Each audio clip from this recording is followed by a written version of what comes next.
everyone. Hello, welcome. I'm Lesley Logan, the co-founder of OnlinePilatesClasses.com. I've been teaching Pilates since 2008, been doing it since 2005.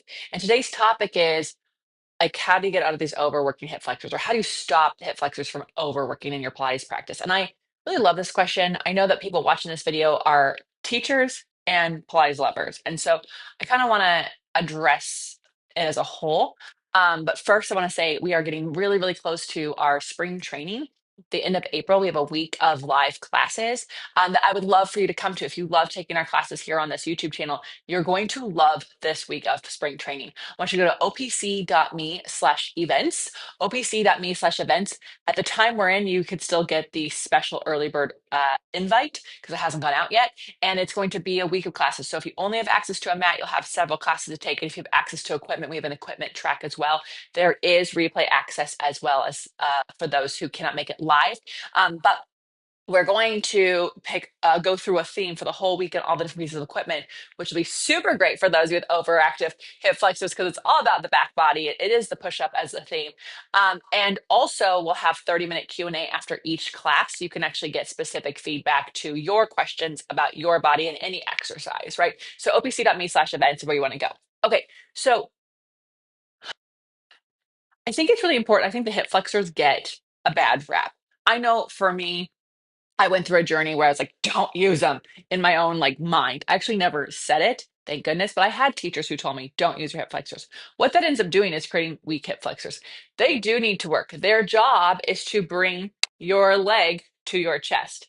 And for a lot of people, your center is weak. So when you're trying to roll up in the roll up, or come up in teaser or short box round back, your stomach isn't doing it. And so your center's not helping out. And when I say center, I mean the muscles are around your abs, but also the muscles around your hips. That includes your glutes, your glute medius max, minimus, hamstrings, inner thighs, the muscles around your back and your shoulder girdle. It's all your center. So when your center is not as strong as it needs to be for the exercise, maybe you're doing it too soon, or you're still trying to work it out, you're still building strength. The hip flex is like, oh, you want the chest to come to the legs? I'll bring the legs to the chest. It's your body just trying to help yourself out. So instead of getting mad at your hip flexors, we need to use it as a sign that our hamstrings, our outer hips, and our inner thighs are not as strong, even maybe upper abdominals, things like that. So on this channel, in my upcoming accessories deck is an exercise. It's a fast press down. I think on this channel currently it's labeled as like a single leg circle press down, but you would lay on your back and you'd press your leg into the circle. Now, personally, I prefer the mini magic circle. Let me grab it so you can see the difference. When it comes to training the hamstrings and glutes, you can see the size of the circle is just slightly different, right? So I really like the mini one because the angle at which it puts the leg makes it a little easier to access the hamstring and glutes. So this is the one I like from Balanced Body. This is the regular one. Now, I love this one for if you don't have access to a strap on your mat. You'll see we have videos on how to use the magic circle for the roll up and the neck pull. Those will also be in the accessories deck that's coming out this fall. So you can grab that, our latest flashcard deck with that. So that's really, really helpful. Why is this helpful? Because when you push out on this with your feet, it's going to turn on those outer hips, which if you understand, let's get out of anatomy and let's get into like books. You know how there's always a superhero and then there's a villain. So in your body, the way the muscles work is you have an antagonist and a protagonist. When the hip flexors are overworking, that is like the villain. And even though I said we villainize hip flexors too much, it is the villain in the exercise because it means that the other muscles are not getting a chance to work. It's stopping them from working. So we need to activate the outer hips. We need to activate the hamstrings. We need to get some glutes and inner thighs on so that the hip flexors go, okay, I'll participate, but I don't have to run the show. In Pilates, what I see is a lot of people doing exercise they're either not ready for yet, or they haven't built up the connections, or they're building the connections, but they're not doing their homework exercises. So homework exercises would be breathing on the Cadillac. Super, super great exercise. If you don't have a Cadillac, you can do some shoulder bridging, but make sure your heels aren't too close to your seat. Okay. I see a lot of people doing yoga shoulder bridge, which is heels close to the seat. That's more quads. I want your heels a little further away. It's more glutes and hamstrings. They're not doing their leg series. You can do leg series on the small barrel or the spine corrector. That's opening up the front of the hips and really helping you gather hamstrings and glutes. If they're really overactive, then leg springs are going to be a super essential. It's on the tower or the Cadillac. Super, super great, right?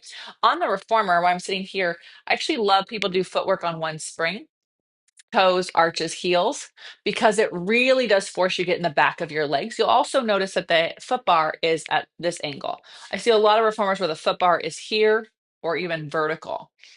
That is going to put you in the hip flexors. So if you are a teacher asking people to use their butt, but your foot bar is like this or like this, you're asking for something they cannot do. You need to get that foot bar at a lower setting. So if you're using a studio reformer, I like the lower setting, A2s or the lower setting.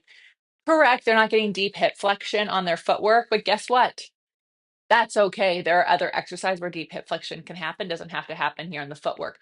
What needs to happen is that we're using the footwork to wake up the center, aka the hamstrings, inner thighs, outer hips, right? And connect your legs to your center. So I think with a lot of people, what they're focusing on is don't use the hip flexors. Joseph Plies never used the word don't when he taught you. He told you what to do. For the teachers in the listening, you got to ask people what to do. So if they're overusing their hip flexors and their roll up, what should they be doing instead of don't use your hip flexors, or they're overworking? They should be pressing the heels down more.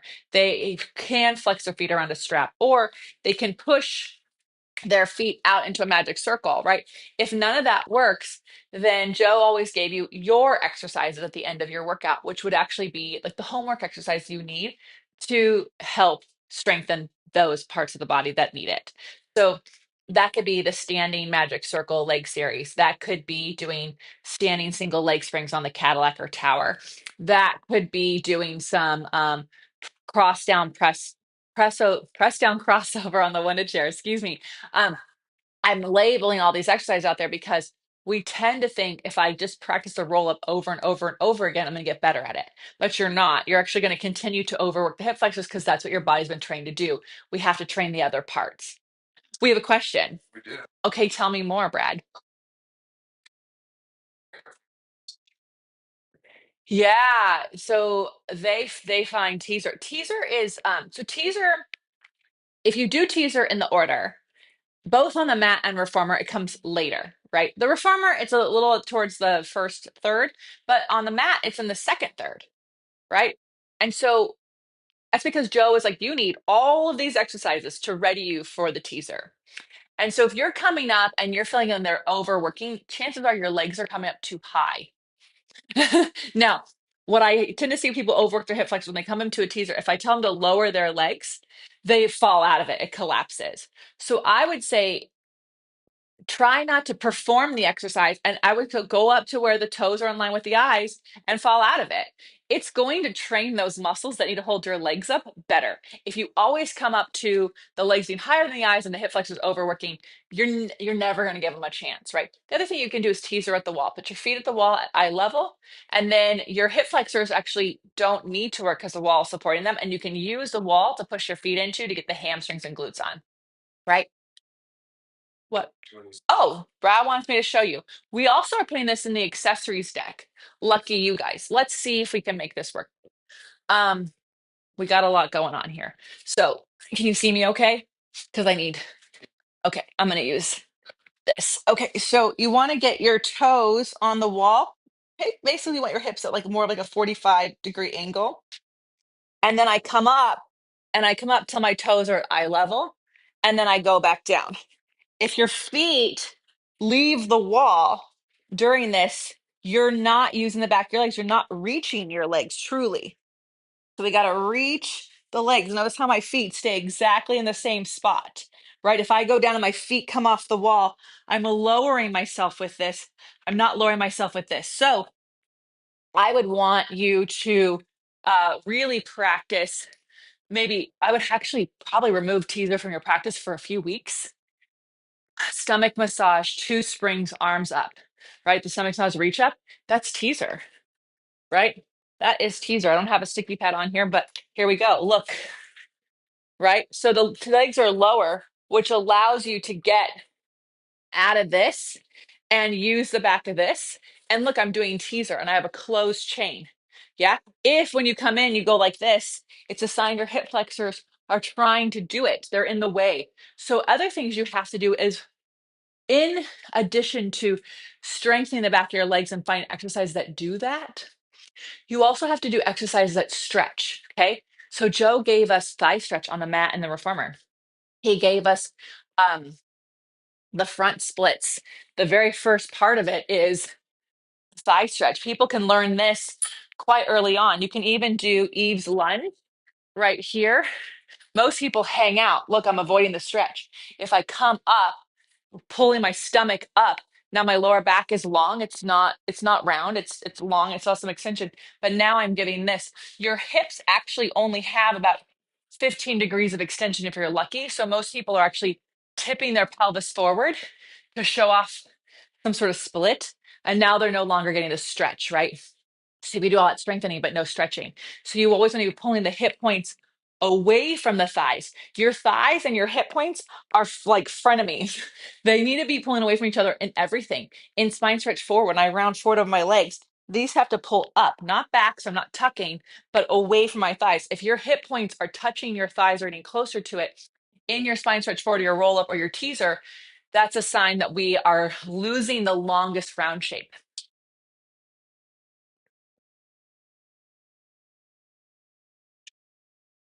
Oh, double leg stretch. You could totally use your hip flexors cheating. You could use them in the 100. Guess what? You can use them all the time. That's why the double leg stretch in the 100, though, you guys, are in a slight turnout, not a huge turnout. Pilates V is not the same as first position. It is your neutral turnout. And Joe gave us that because when you're in that slight turnout, which is a neutral position of your femurs, you have access to more of your outer hips and inner thighs than parallel, right? So that's why the 100 and double leg stretch are like that. And by the way, they're like that in the beginning of the mat, right? Coordination, same thing on the reformer. So we have these exercises that actually warm these areas up. And then as you get to teaser, other exercises that are more compounding, and you see your hip flexor overworking, it is telling you where you have more work to do. So if we start using these exercises, like revealing where we have homework to go to, which are the exercises you don't like doing them because you're not good at them. That's important, right? That's important information. And if you are, I was a professional runner. You guys, do you think it took me 1 week to get on my hip flexors? No, 7 years, 7 years to get any ounce of the back of my legs to flicker on, right? Now, does that mean I avoided exercises? No, I would do the best I could and let it tell me, oh, this is how far you are, or this is how the day's going. So you're never, it's not going to feel the same every single day. It shouldn't. Your body is different every single day. And as we age and as we go through different changes in our body, it's going to be different. And it just keeps revealing, like, where do I have work to do? Where do I need to go treat my body? If you are only doing reformer Pilates, I can promise you right now, you are missing out on a lot of good things. And you don't need to have more money to different studios for this. You can do your homework at home. You can do the mat work at home. You can do the wall work at home. You can do the towel work at home. You can get a spine corrector for your home. I think everyone should have a spine. Everyone wants a reformer in their living room.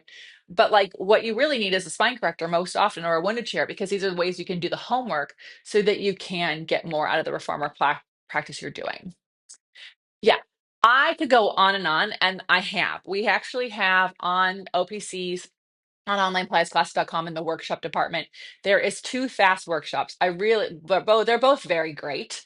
Um, the Hawaii one, the Maui one, is more hands-on. The Atlanta one, which is the newest one, is one I really like a lot because we had a lot of different bodies that you get to see in there, and it was a hybrid workshop, so I think it'll feel like you're kind of there. So I really love that one. When I go on tour, I always teach my fast workshop in a lot of locations. So again, if you go to opc.me/events, not only are you going to hear about the upcoming spring training event, OPC members, it's going to be free for you. If you're not an OPC member, the early bird price is going to be amazing. It's like 20 bucks or something like that, $25. So you want to be on that wait list at opc.me/events. The cool thing about that wait list, it will also let you know about our summer and winter tour dates as they come up. But you're going to need to do your homework. It's not going to happen overnight. Thank you so much for watching this. If you would like to work on your THAS and your homework more, if you need that accountability, onlinepilatesclasses.com is where you can subscribe to become an OPC member. You get spring training for free. And all of our teachers talk about the fast connections all of the time. We all have dealt with this. So you're going to get these reminders regularly, and you can do this in addition to your studio work. Thank you so much. Keep dropping your questions in the comments. We go live every single Sunday answering them. Have an amazing day.